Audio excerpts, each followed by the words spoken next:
आप देख रहे हैं सत्य हिंदी और मैं हूं आपके साथ कृति सिंह भदौरिया। आइए रुक करते हैं इस वक्त की बड़ी खबरों की ओर। अमेरिकी राष्ट्रपति डोनाल्ड ट्रंप ने कनाडा और मेक्सिको पर 25% टैरिफ में छूट को आगे बढ़ाने का फैसला लिया है। ये 2 दिनों में दूसरी बार है जब ट्रंप ने अमेरिका के 2 सबसे बड़े व्यापारिक साझेदारों से आयात पर टैरिफ लगाने की छूट को फैसला दिया है। इन फैसलों से व्यवसायों में परेशानी बढ़ रही है। बुधवार को राष्ट्रपति ट्रंप ने कहा कि वे कार निर्माताओं को 25% आयात शुल्क से अस्थायी रूप से छूट देंगे। मेक्सिको की राष्ट्रपति क्लाउडिया शेनबाम ने इस कदम के लिए ट्रंप को धन्यवाद दिया, जबकि कनाडा के वित्त मंत्री ने कहा कि देश अमेरिकी उत्पादों पर लगाए गए दूसरे दौर के जवाबी टैरिफ को फिलहाल टाल देगा। कनाडा के प्रधानमंत्री जस्टिन ट्रूडो ने गुरुवार को कहा था कि टैरिफ को लेकर अमेरिकी राष्ट्रपति ट्रंप के साथ फोन पर उनकी दिलचस्प बातचीत हुई। ट्रंप ने कहा कि वो मेक्सिको की राष्ट्रपति शेनबाम के साथ फोन पर बातचीत के बाद 2 अप्रैल तक छूट देने पर वो सहमत हुए हैं और उनका उद्देश्य कार निर्माताओं और कार पार्ट्स की कमियों को पूरा करना है। यूक्रेन के राष्ट्रपति जेलेंस्की ने कहा कि अमेरिका और यूक्रेन के बीच बातचीत अगले हफ्ते सऊदी अरब में होगी। जेलेंस्की ने यह भी उम्मीद जताई कि ये एक महत्वपूर्ण बैठक होगी। जेलेंस्की खाड़ी देश में होंगे लेकिन इस बातचीत में शामिल नहीं होंगे। उन्होंने कहा कि यूक्रेन जल्द से जल्द स्थायी शांति के लिए काम कर रहा है। अमेरिकी राष्ट्रपति डोनाल्ड ट्रंप के विशेष दूत स्टीव विटकॉफ ने कहा कि अमेरिकी टीम रूस यूक्रेन युद्ध को खत्म करने के लिए शांति की रूपरेखा पर चर्चा करना चाहती है। पिछले शुक्रवार को व्हाइट हाउस में जेलेंस्की और ट्रंप के बीच तीखी बहस हुई थी, जिसके दौरान ट्रंप ने कहा था कि जेलेंस्की लड़ाई खत्म करने के लिए तैयार नहीं है। वहीं अमेरिका ने यूक्रेन को सैन्य सहायता रोकने की बात कर दी और खुफिया जानकारी साझा करना भी बंद कर दिया।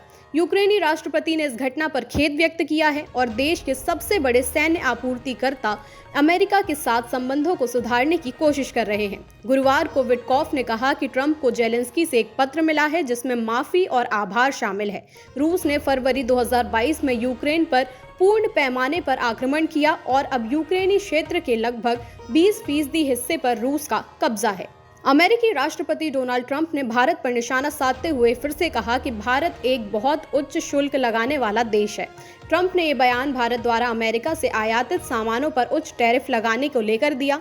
उन्होंने ये भी कहा कि अमेरिकी व्यापारियों को भारत से सामान आयात करने में बहुत कठिनाइयों का सामना करना पड़ता है।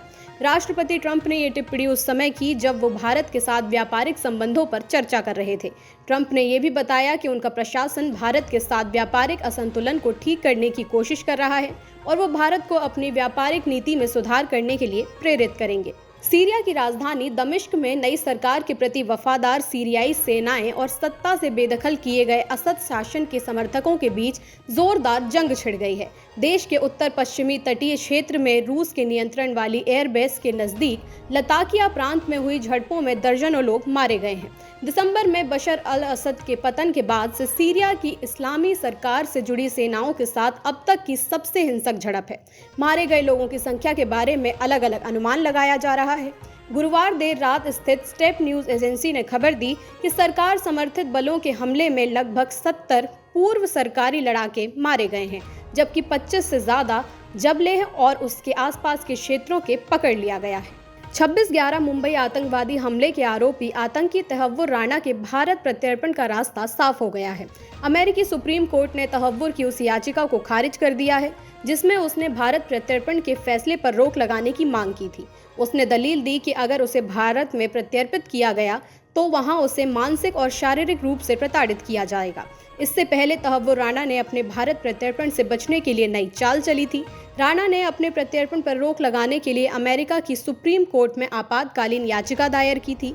आवेदन में उसने दावा किया कि वो पाकिस्तानी मूल का मुस्लिम है, इसलिए भारत में उसे प्रताड़ित किया जाएगा, लिहाजा उसके प्रत्यर्पण पर रोक लगाई जाए।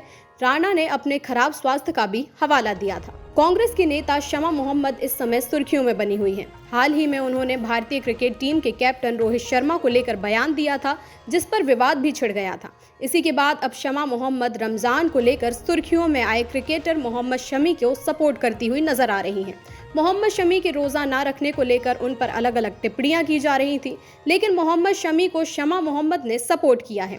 कांग्रेस नेता ने कहा कि इस्लाम रोजा रखने के लिए अपवाद की इजाजत देता है, खासकर उन लोगों के लिए जो सफर कर रहे हैं या शारीरिक रूप से मुश्किल चीजों में लगे हुए हैं। हैं।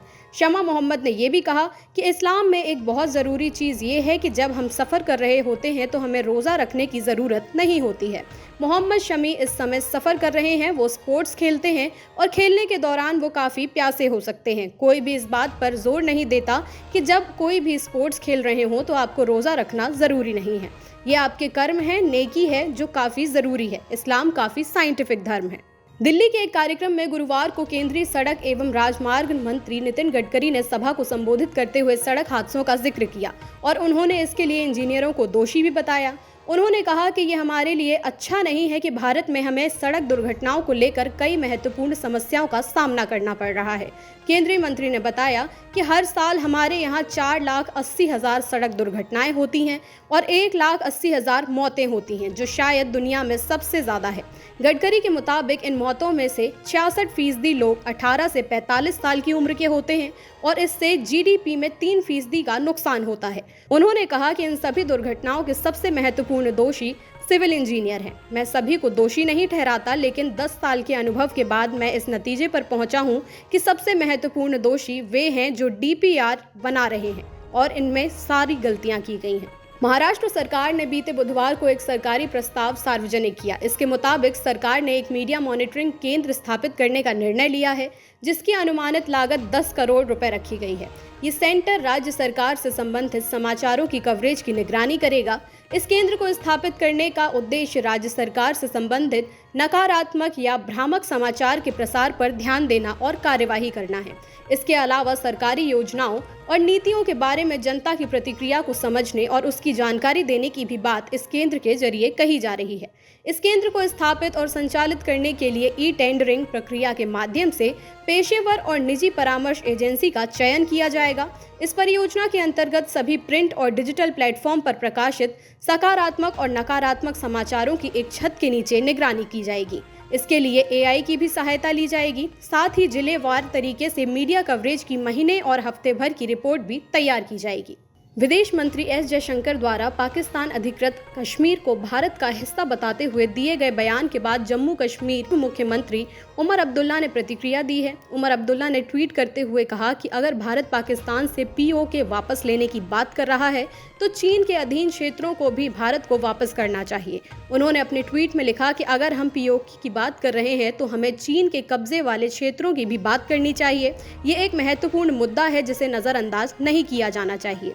इस टिप्पणी के बाद उमर अब्दुल्ला ने ये स्पष्ट किया कि ये केवल पाकिस्तान के कब्जे वाले कश्मीर की बात नहीं है, बल्कि चीन के कब्जे वाले क्षेत्रों को लेकर भारत में स्थिति स्पष्ट करनी चाहिए। दिवंगत प्रधानमंत्री डॉक्टर मनमोहन सिंह के समाधि स्थल की जगह पक्की हो गई है। परिवार ने दिल्ली के राजघाट के पास राष्ट्रीय स्मृति स्थल नामक समाधि परिसर के बीच में 900 स्क्वायर मीटर के जमीन के हिस्से के लिए सरकार को लिखित मंजूरी दे दी है। आपको बता दें कि राष्ट्रीय स्मृति स्थल परिसर में 9 समाधि स्थल हैं, जिनका वास्तुशिल्प डिजाइन समाधि स्थल के समान है। पिछले सप्ताह पूरे परिवार के सदस्यों ने राष्ट्रीय स्मृति स्थल का दौरा किया था। पूर्व प्रधानमंत्री की पत्नी गुरशरण कौर ने सरकार को औपचारिक स्वीकृति पत्र भेजा है। पिछले सप्ताह सिंह की बेटियों उपिंदर सिंह और दमन सिंह ने अपने अपने पतियों के साथ सर्वेक्षण किया था। उपिंदर सिंह ने पुष्टि करते हुए बताया कि उनके द्वारा औपचारिक स्वीकृति भेज दी गई है। उन्होंने कहा कि भूमि एक ट्रस्ट को आवंटित की जानी है। हम जल्द ही इसे स्थापित करेंगे। शर्त यह है कि हम स्मारक के निर्माण के लिए 25 लाख रुपए तक के एक मुश्त अनुदान के लिए आवेदन कर सकते हैं। फिलहाल के लिए इतना ही। देश दुनिया की तमाम खबरों के लिए आप देखते रहिए सत्य हिंदी।